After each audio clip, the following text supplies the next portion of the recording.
σου, Τζακ. Ο Έλληνας Τζακ Σπάρο που έχει μαγέψει το κοινό. Γεια σας. Ψαρωτικό. Ίδιος είναι. Ναι, ψαρωτικό, εντελώς. Είναι και η φωνή. Τον κάνεις τόσο καλά, τον κάνεις πιο καλά από ότι ο Τζόνι Ντεπ τον κάνει πια. Να σου πω κάτι, δεν έχει ξεκινήσει τώρα όλο αυτό. Από μικρό του είπαν ότι μοιάζει με τον Τζόνι Ντεπ. Το έβαλε στο μυαλό του και μετά σπούδασε κιόλας.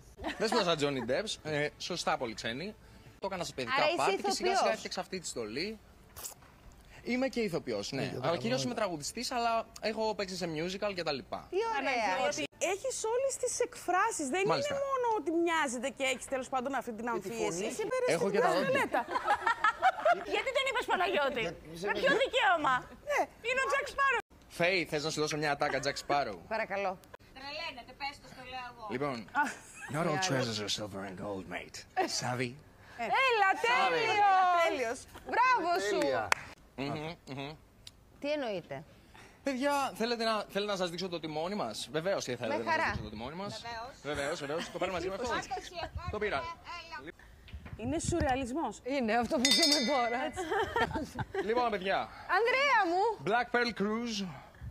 Είμαστε εδώ πέρα κάθε μέρα, όλο το καλοκαίρι θα είμαστε εδώ. Να έρθετε να πιούμε νεράκι, όχι τίποτα άλλο, και να περάσουμε υπέροχα και να πάμε βόλτες.